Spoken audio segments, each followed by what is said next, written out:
I'm 18 years old, and this is the story of how I spent my graduation day, sitting alone in my car, eating cold fries and trying not to cry.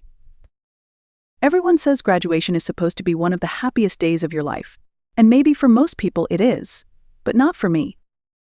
While my classmates were hugging their parents and taking endless photos with balloons and flowers, I sat in the farthest corner of the school parking lot. I wasn't hiding really. I just didn't want to be seen. Through the foggy windshield, I watched the gym doors swing open and families pour out, mothers dabbing tears, dads beaming with pride, younger siblings climbing onto the stage for photos. Inside my car, the silence was deafening. My cap and gown were crumpled on the seat beside me. The diploma I worked so hard for rested unopened in my lap. I had sent out invitations, one to my mom at the halfway house, one to my dad's old address, though I doubted he still lived there, and one to my aunt, who hadn't called me in over a year. I wasn't surprised when no one showed up. Disappointed, yes, but surprised, not really. So I did what I always do. I kept to myself, swallowed the ache, and tried to pretend I didn't care. But just when I thought the day couldn't feel more empty, there was a knock on my window. And that changed everything.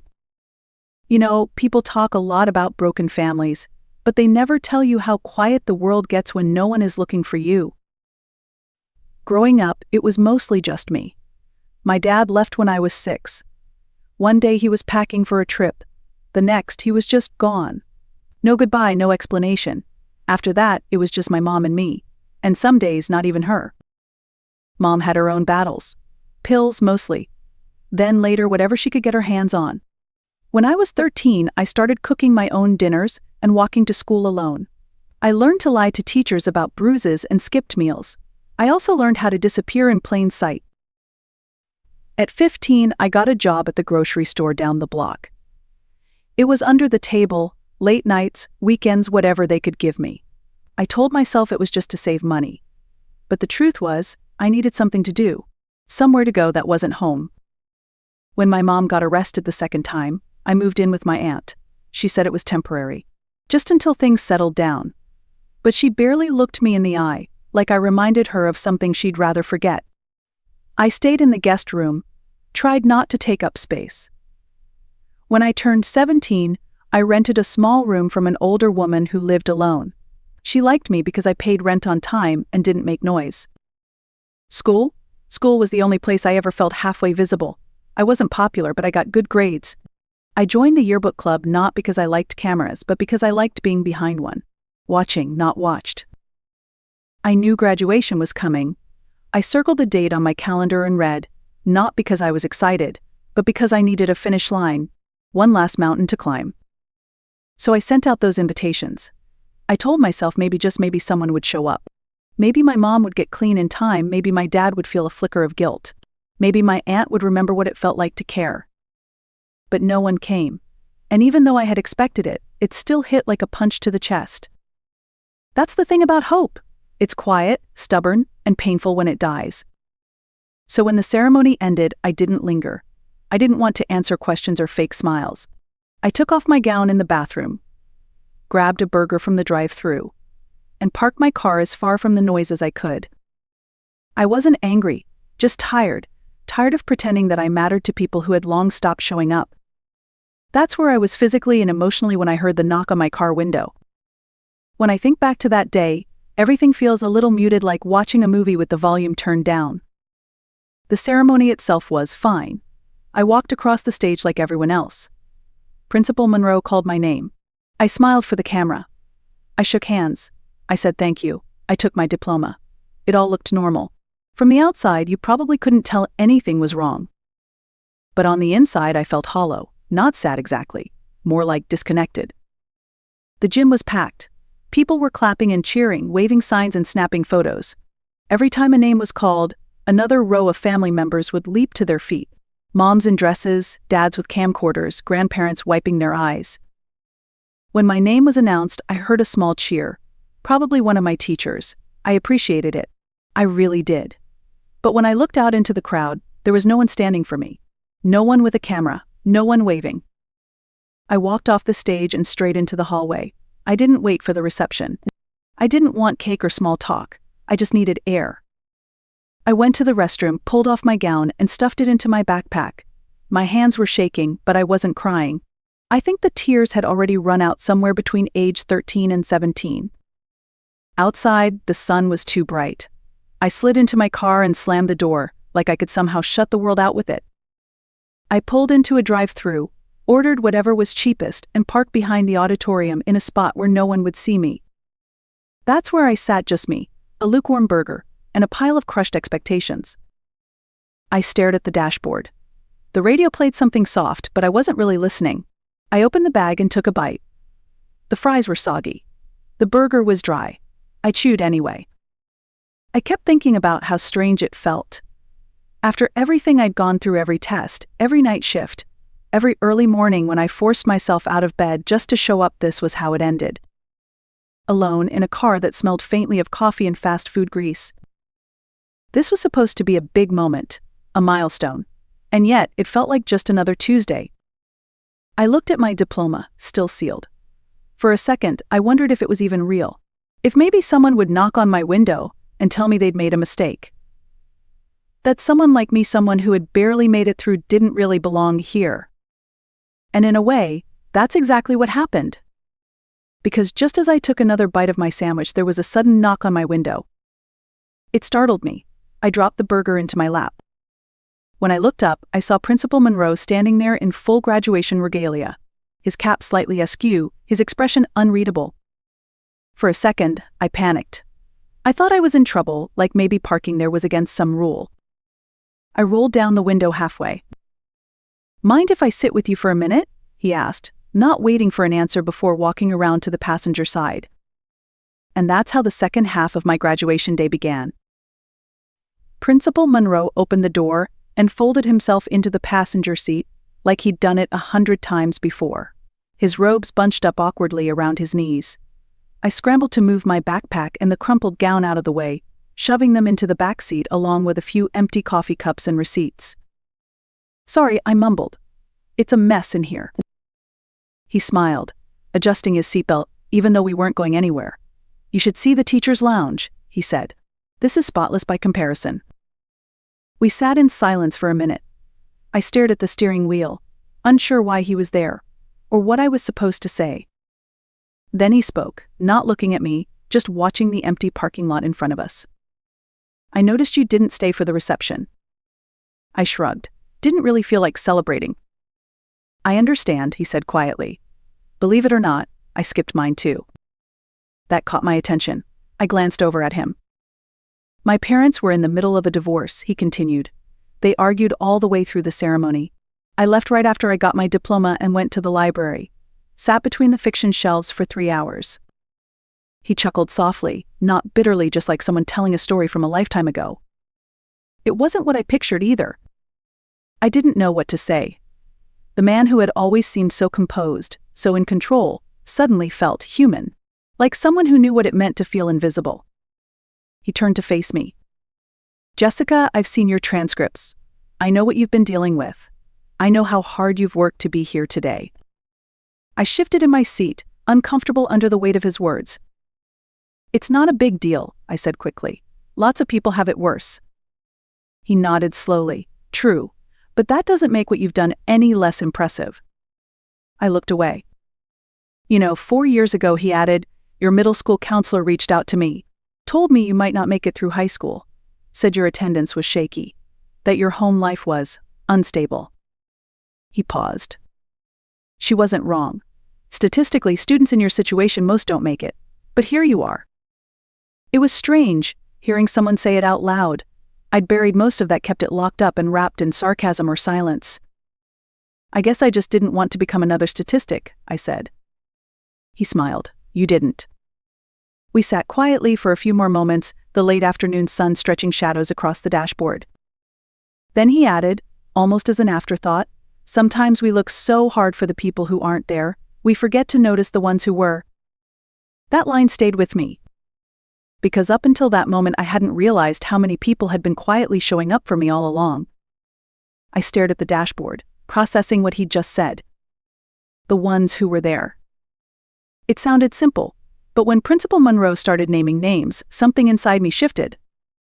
Ms. Keller stayed late every Tuesday to help you with math, he said. You probably thought she just liked tutoring.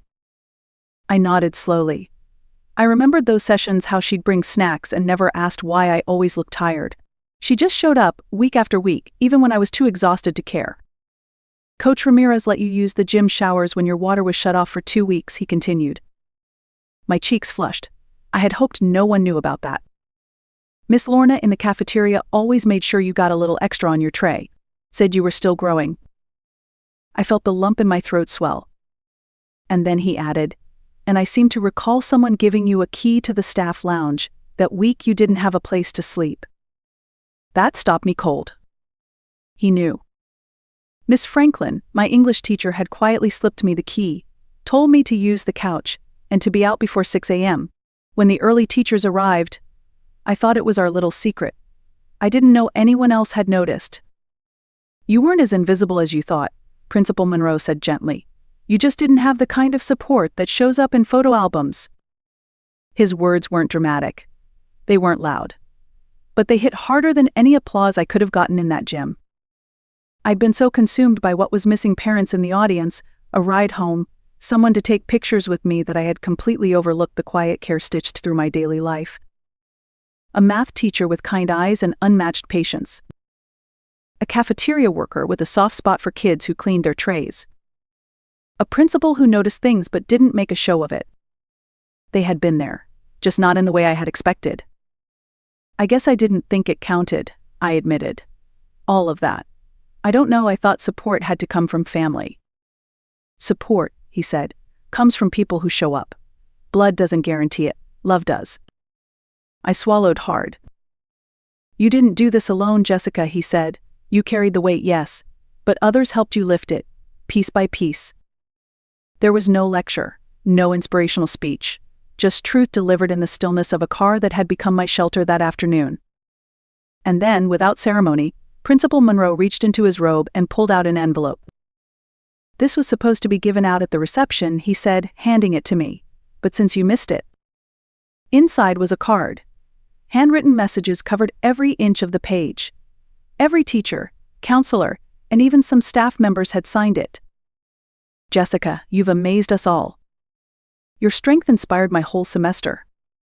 You made it, and we are so proud of you. There was also a folded check clipped to the inside. It's a little something we put together, he explained. We heard about your scholarship. This is just to help with books or supplies, whatever you need. I didn't know what to say. My throat tightened. My eyes burned. I blinked hard and looked out the window, pretending to focus on the empty lot. I wasn't used to receiving, especially not like this. For a long time, I thought being strong meant surviving alone, that needing help was weakness, that I had to earn every scrap of kindness.